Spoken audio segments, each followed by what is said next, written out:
which made what happened next all the more amusing. "Captain," called Navigation Officer Thazik from her position at the ship's neural interface, "we're detecting a small transport vessel in the Kepler 442 system. Origin appears to be Sol 3. The bridge fell silent. Sol 3, Earth was one of those delightfully primitive worlds that occasionally produced interesting specimens. Humans were a curiosity in the galactic community. Bipedal mammals with no natural weapons, laughably fragile bone structure, and an inexplicable tendency to name their pets. They were, in the professional opinion of the Korthak Empire, adorably harmless. A human vessel? Vexthara's mandibles clicked with what could charitably be called amusement. How refreshing. It's been some time since we've added a Terran to our collection. The Crimson Fang moved with the fluid grace of a creature born to hunt. Its biomechanical systems pulsed with predatory anticipation as it closed on the small human transport. The vessel, a utilitarian cargo hauler called the Lucky Strike, was roughly the size of the Korthak ship's smallest weapon turret. The irony was not lost on anyone present. The capture itself was embarrassingly one-sided. The human ship's primitive shielding crumpled like wet paper under the Crimson Fang's tractor beams. Within moments, the transport was nestled in the dreadnought's belly like a particularly unimpressive meal in the mouth of a cosmic whale. Riley Chen, as it happened, was having what could generously be described as the worst day of her career. She'd signed up to be a transport engineer, not an unwilling participant in some alien nature documentary. As the Korthak boarding party stormed through her ship's corridors, she found herself wondering if her employment contract had covered this particular scenario. The answer, as she was dragged kicking and screaming into the Crimson Fang's corridors, was almost certainly no. Well, Vexthara mused as she examined her newest acquisition. What have we here? A female specimen, judging by the bio readings. How delightfully soft they are, these humans. Riley, to her credit, attempted to maintain some dignity while suspended between two hulking Korthak warriors. "Look, I don't know what you want, but I'm just a cargo hauler. I'm not important to anyone." The bridge crew erupted in clicking laughter, a sound like a percussion section made entirely of insects having a particularly good day. The idea that this fragile creature thought she could negotiate was apparently the height of comedy. "Importance is relative, little mammal," Vexthara replied, her translator giving her words a mechanical precision that somehow made them more menacing. "You are important to us as a specimen. Your species fascinates us with its complete lack of natural defenses. No claws, no venomous bite, no chitinous armor. How did you even survive your own evolution?" Riley's response was anatomically improbable and involved several suggestions about what the Korthaks could do with their evolutionary superiority. The crew found this even more amusing. "Place her in Containment Bay 7, Vexthara ordered. "Ensure the biolocks are calibrated for mammalian physiology. We wouldn't want our prize to accidentally harm herself before we've had a chance to properly study her." As Riley was dragged away, still maintaining a steady stream of creative profanity, none of the Korthaks noticed the small device attached to her transport's hull beginning to transmit a narrow beam signal toward Earth. It was the sort of detail that, in retrospect, they would very much regret overlooking. The containment bay was exactly as unpleasant as one might expect from a species that considered psychological torture a form of interior decoration. The walls pulsed with bioluminescent patterns designed to induce disorientation in most species, while the floor was covered in what could charitably be called organic matter. Riley tried very hard not to think about what it might have been before it became flooring. The next several hours passed with the sort of tedious horror that characterized most hostage situations. Korthak researchers prodded and scanned, taking readings that would presumably help them better understand human physiology.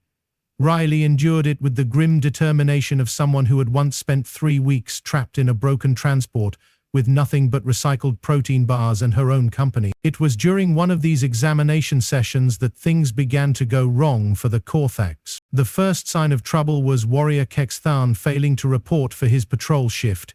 In a species where punctuality was considered a survival trait, this was unusual. The second sign was the discovery of Kexthan's remains in Storage Bay 3, arranged in a pattern that suggested someone had been making a very pointed statement about Korthak anatomy. "Sub-Commander," reported Security Chief Vaxter, his usual confidence notably absent, "we have a situation." Zekon's mandibles twitched with irritation. "Define situation, Chief. Something is hunting us." The words hung in the air like a bad smell at a diplomatic dinner. The Korthaks were the hunters, not the hunted. The very suggestion was not just insulting, it was conceptually impossible. "Impossible," Zekmore clicked. "Nothing on this ship could threaten a Korthak warrior. The human is secured, and there are no other life signs aboard." Baxter's response was interrupted by the ship's internal communication system crackling to life. "Good evening, ladies and gentlemen," came a voice that was distinctly, unmistakably human.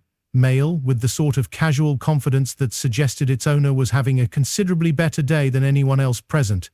"I do hope I'm not interrupting anything important." The bridge fell silent. Captain Vexthara's mandibles clicked, in what was definitely not amusement. "I know you're listening," the voice continued, with the sort of cheerful politeness one might use when ordering coffee. "So let me introduce myself. Marcus Rearden, Earth Special Forces, currently uninvited guest aboard your lovely ship. I believe you have something that belongs to me." Zekmore was already interfacing with the ship's security systems, his bioluminescent displays flickering with increasing urgency. "All decks, maximum alert. We have an intruder aboard." "How is this possible?" "Oh, that's easy," Marcus's voice replied, apparently having tapped into their communications with the casual ease of someone checking their messages. "You see, when you grabbed my sister's transport, you also grabbed the stealth drone attached to its hull. Lovely little device. Korthak technology, actually. We've been studying your ships for quite some time now." The implications of this statement hit the bridge crew like a meteor hitting a particularly unprepared planet. "Your move, Captain," Marcus continued. "You can return Riley unharmed, or I can continue my guided tour of your ship's vital systems.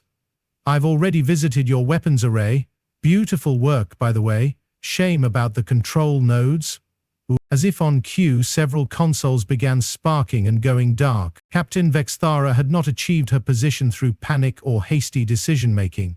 She was a predator, evolved from millions of years of hunting and killing, enhanced by the finest biotechnology her species could provide. She was not going to be intimidated by one human with a talent for dramatic timing. "All warriors to arms," she commanded. "Find this intruder and bring me his head." "About that," Marcus replied, his voice now coming from a different part of the ship entirely. "I should probably mention that I'm not particularly fond of being hunted.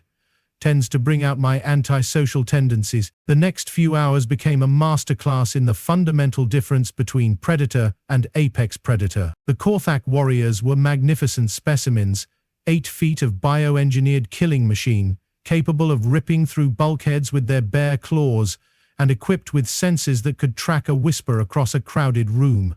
They moved through their ship with the confidence of apex predators in their natural environment. Unfortunately for them, Marcus Rearden had not read the memo about being intimidated.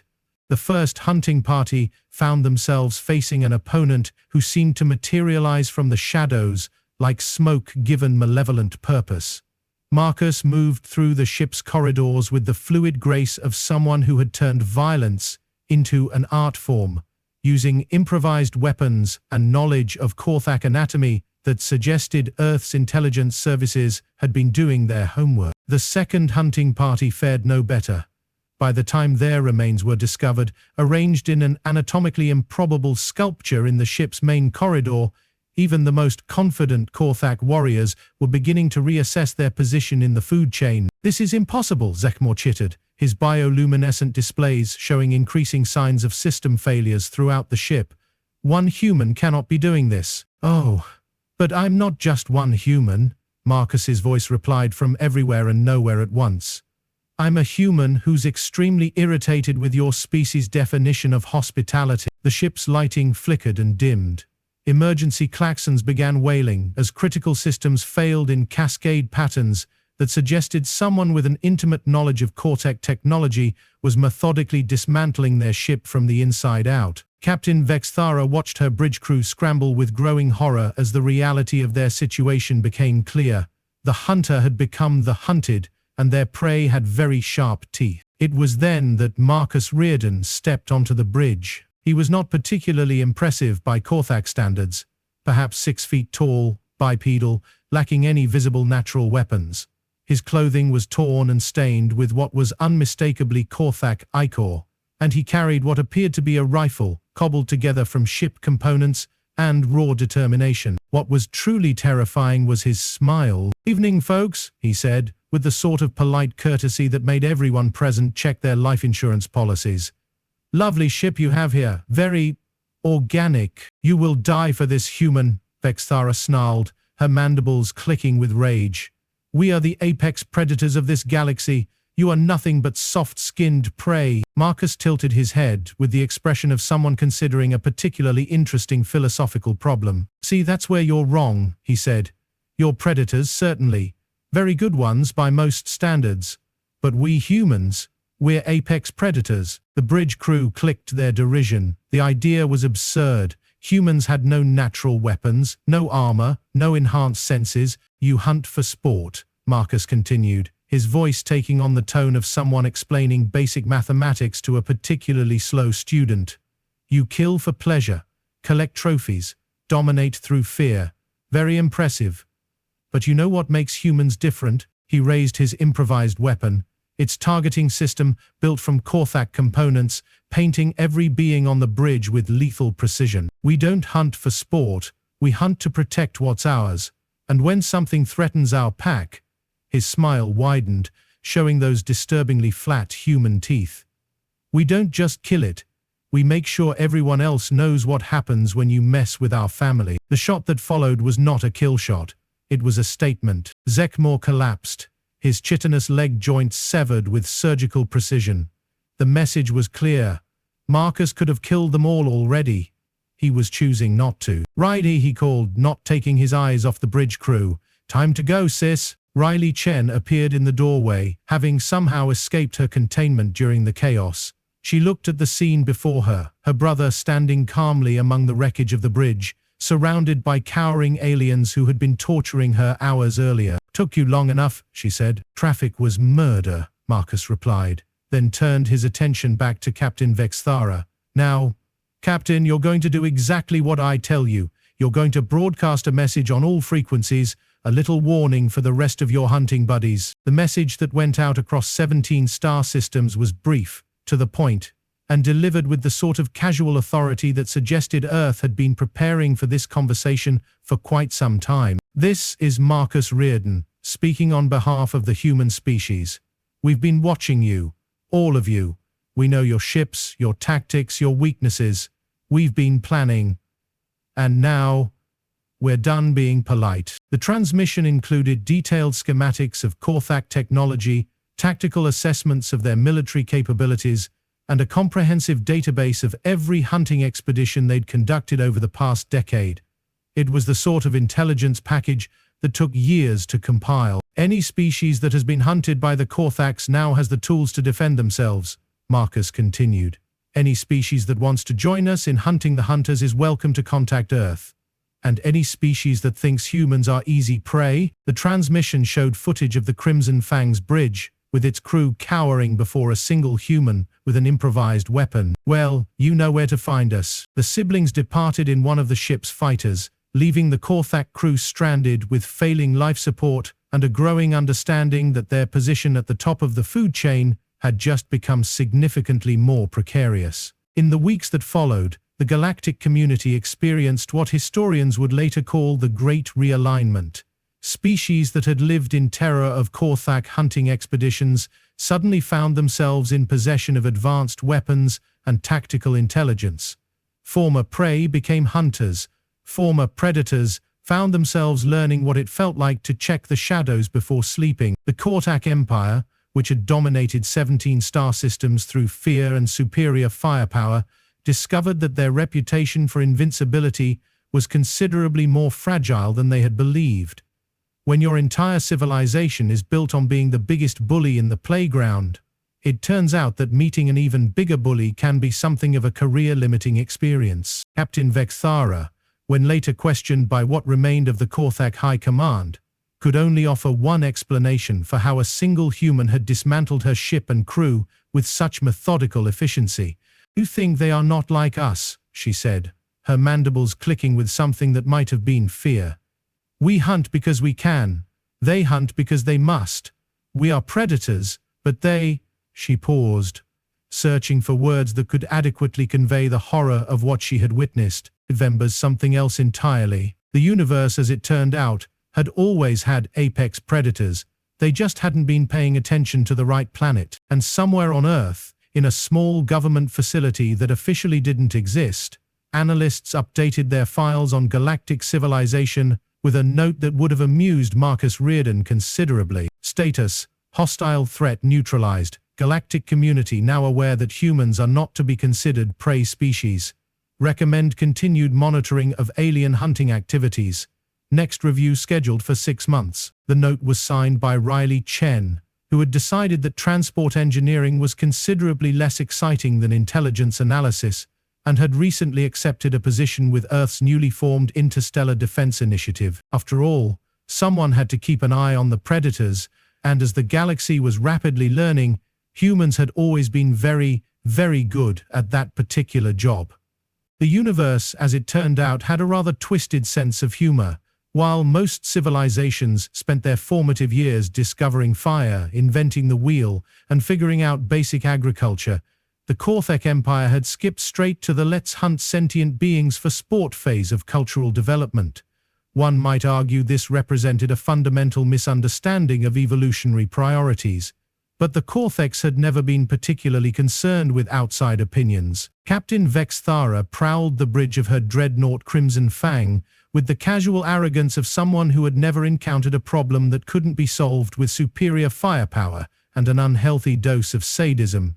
Her chitinous exoskeleton gleamed under the ship's crimson lighting, each segment polished to perfection and adorned with the carved bones of previous hunts. The Korthaks, you see, were what happened when evolution decided that praying mantises needed to be 8 feet tall, significantly more intelligent, and absolutely insufferable about it. Status report Zekmore, she clicked, her mandibles producing the sort of sound that made lesser species check their locks twice before bed. Sub-Commander Zekmore, a particularly unpleasant specimen, even by Korthak standards, consulted his bioluminescent display. 17 systems under our dominion, Captain. The Valkorian colony worlds continue to provide adequate hunting stock, and the Centauri settlements have been most cooperative in their tribute deliveries. The bridge crew, a delightful collection of apex predators from various corners of the galaxy, chittered their approval. There was something deeply satisfying about being at the top of the food chain, especially when you'd clawed your way there through a combination of advanced biotechnology, ruthless cunning, and the sort of casual cruelty that would make a medieval torturer blush. The Korthaks had perfected the art of biological enhancement over millennia. Their carapaces could deflect energy weapons, their reflexes were enhanced to superhuman levels, and their ships were living organisms as much as vessels, breathing, adapting, evolving. They were, by any reasonable measure, the galaxy's ultimate predators.